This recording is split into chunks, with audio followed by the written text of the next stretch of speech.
जाली निज़ाम को ख़त्म करने की बात आती है तो बहुत ज़्यादा इसमें मज़ाहमत होती है, और मज़ाहमत वो लोग करते हैं जो इस सारे जाली निज़ाम के मरात याफ्ता मरात ले रहे हैं, जिनको सब कुछ मिल रहा है इस जाली निज़ाम के ज़रिए। तो वो चंद ख़ानदान हैं, और चंद ख़ानदान, चंद शख्सियात इनको तहफ़्फ़ुज़ दे रही हैं। लेकिन अब जो सूरत हाल पैदा हो चुकी है, उस सूरत हाल में अब इस जाली निज़ाम को बचाना भी नामुमकिन हो चुका है, बचाना भी नामुमकिन हो चुका है। और इसको अगर किसी ने बचाने की कोशिश की तो फिर वो भी इसके साथ ही चला जाएगा, उसको भी रुखसत होना पड़ेगा, खा वो कितना ही ताकतवर क्यों ना हो, खा उसका सिस्टम पे कितना ही कम कंट्रोल ना हो, वो खा कितना ही उसने अपने शिकंजे में सिस्टम को लिया हो, पंजे गाड़े हों, तो वो पंजाए इस्तबदाद जो है वो अब काम आने वाला नहीं है। क्योंकि अब मिसालें दी जा रही हैं, बहुत सारी मिसालें दी जा रही हैं, आहिस्ता आहिस्ता जो है ये जो आतिशफ़शा है, जो लावा है, वो पक रहा है, पक तो चुका है। लेकिन अभी पाकिस्तान के जो अवाम हैं, क्योंकि खैबर पख्तूनख्वा बिल्कुल बलूचिस्तान आपके हाथ में नहीं है, खैबर पख्तूनख्वा आपके हाथ में नहीं है, और सिंध का जो है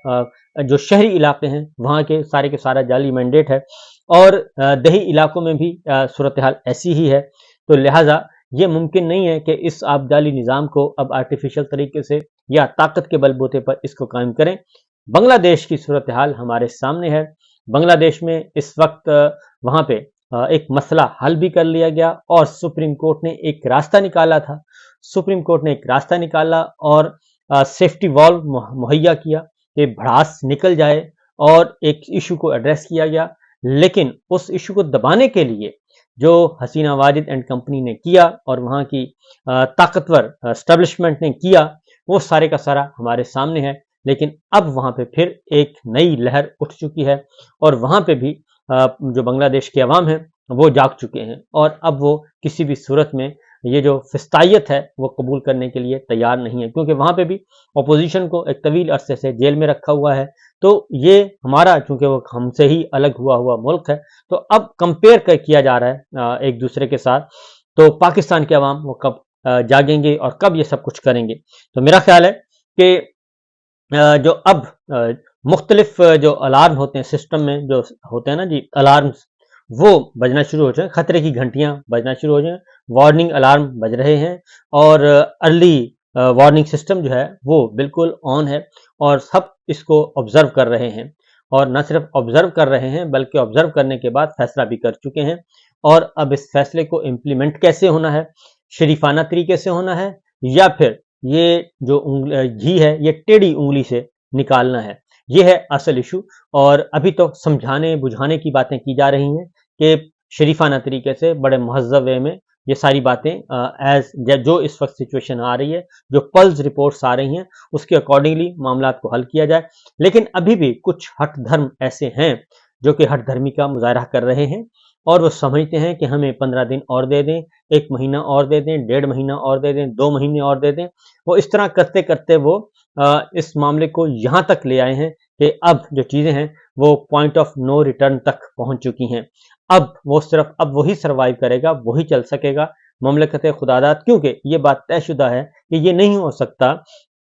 कि आप एक खानदान को इख्तदार में लाने के लिए, और उस खानदान के इख्तदार को बचाने के लिए, और उस खानदान को एक नई सियासी जिंदगी देने के लिए आप उसके दस्तो बाजू बन जाएं, और आप सिर्फ उस खानदान के गुलाम बन जाएं, आप सिर्फ उस खानदान के अहकामात, उनकी ख्वाहिशात को बजा लाएं।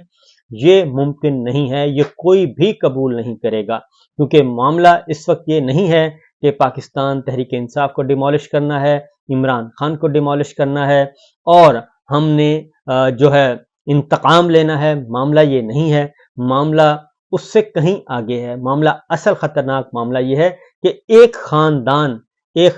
कोई भी इदारा ये बर्दाश्त नहीं करेगा, कोई भी इदारा ये बर्दाश्त नहीं करेगा कि उसको एक खानदान का गुलाम बना दिया जाए, और एक खानदान की सियासी सर्वाइवल के लिए पूरे के पूरे इदारे को उसके नीचे लाकर फेंक दिया जाए, और कहे कि जनाब इसकी गुलामी करें, इसको कबूल करें और इसकी ताबेदारी करें। ये मुमकिन नहीं हो सकेगा, और इम्पॉसिबल जो ये इस वक्त, इसलिए जो भी माजी में ड्राइंग रूम्स में बैठ के अंदरून मुल्क बैरून मुल्क जो भी अंडरस्टैंडिंग्स थी, जो भी मफाहमत की याददाश्तें थी, वर्बल थी, गारंटर्स थे, जो भी था, वो सारी की सारी अब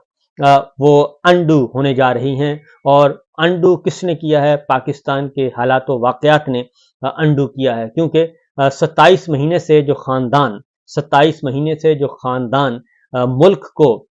इस क्राइसिस से नहीं निकाल सका, और उस ख़ानदान के लिए आपने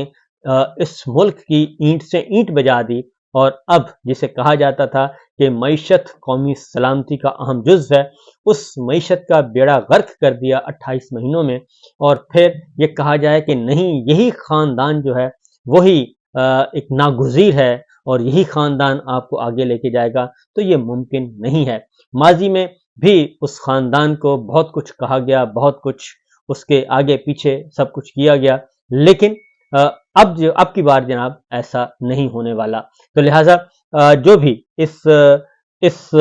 सारे सेटअप को, इस जाली निज़ाम को बचाने की कोशिश करेगा, वो भी इसके साथ ही जाएगा। अब चूंकि हर जगह मौजूद हैं स्पॉट फिक्सर्स, इनको मैं कहता हूं, मैच फिक्सर्स नहीं, स्पॉट फिक्सर्स होते हैं। ये स्पॉट फिक्सर्स हर जगह मौजूद होते हैं, जो कि टीम से बाला बाला, जो इदारे से बाला बाला मैच फिक्सिंग नहीं बल्कि स्पॉट फिक्सिंग करते हैं, और अपनी हद तक वो मामला तय कर लेते हैं कि जनाब हम आपको बचाने के लिए सिस्टम में मौजूद रहेंगे, और हम हर जगह पे हम हमारे जितने भी हैं ये स्पॉट फिक्सर्स, मेरा फलां भी बैठे हैं, फलां जगह भी हैं, फलां जगह भी हैं, उनके ज़रिए फिर हम ये करेंगे। लेकिन वो स्पॉट फिक्सर जो हैं वो भी अब गैर मौसर भी होते जा रहे हैं, नाकारा भी होते जा रहे हैं, और एक्सपोज भी हो रहे हैं। और उनमें सबसे पहले तो chief election commission of Pakistan था, वो बिल्कुल अब उसका जो फंदा है उसके गले तक पहुंच चुका है। अब शायद उसको बचाने के लिए कोई भी आगे ना बढ़े, और चूंकि उसका जो दस्तोबाजू थे वो जनाबे इलेक्शन कमीशन के दस्तोबाजू, और उनको पीछे से आईनी और आहनी जो है एक आईनी पुश देने के लिए, आईनी बिसाखियां खड़ी करने के लिए मिस यूज ऑफ अथॉरिटी की गई काजी साहब ने, जस्टिस मुनीर की बदरूह ने। और जस्टिस मुनीर की बदरूहें अभी भी मौजूद हैं, और उनकी बाक़ियात अभी भी मौजूद हैं, और वो हमें नज़र आती हैं। और वो नज़रिया ज़रूरत प्लस जो है वो भी आ रहा है। वो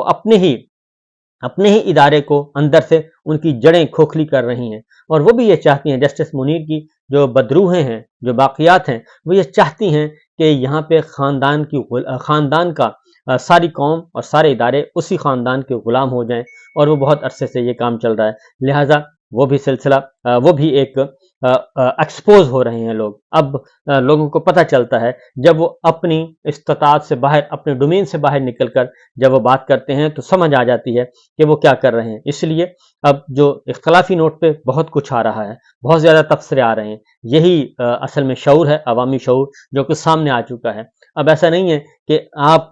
स्पॉट फिक्सिंग करें और पता न चले। स्पॉट फिक्सर्स फौरन पकड़े जाते हैं, और स्पॉट फिक्सर को सजा भी होती है, क्योंकि मैच फिक्सिंग जो है उसमें तो बच जाते हैं, क्योंकि उसमें इदारे आ जाते हैं, और उसमें फिर बहुत बड़े बड़े नाम होते हैं, क्योंकि वह कलेक्टिव फैसला होता है कि हमने मैच फिक्स करना है। लेकिन स्पॉट फिक्सर नहीं बचते, स्पॉट फिक्सर को सजा भी होती है, पकड़े भी जाते हैं, वो उठा के बाहर भी फेंक दिए जाते हैं, उनको जुर्माने भी होते हैं, उनको जेल भी होती है, सब कुछ होता है। तो बहरहाल दूसरी जानिब जी, ये सारी सूरत हाल को देखते हुए अब जो ये एक काजी साहब जो हैं वो सामने आ चुके हैं, नाकारा हो चुके हैं, इलेक्शन कमीशन जो है वो नाकारा हो चुका है। अब उसको भागने की कोई समझ नहीं आ रही, क्या करें। लेकिन वो साजिशों के ताने बाने अभी भी बुने जा रहे हैं, और मुसलसल बुन रहे हैं।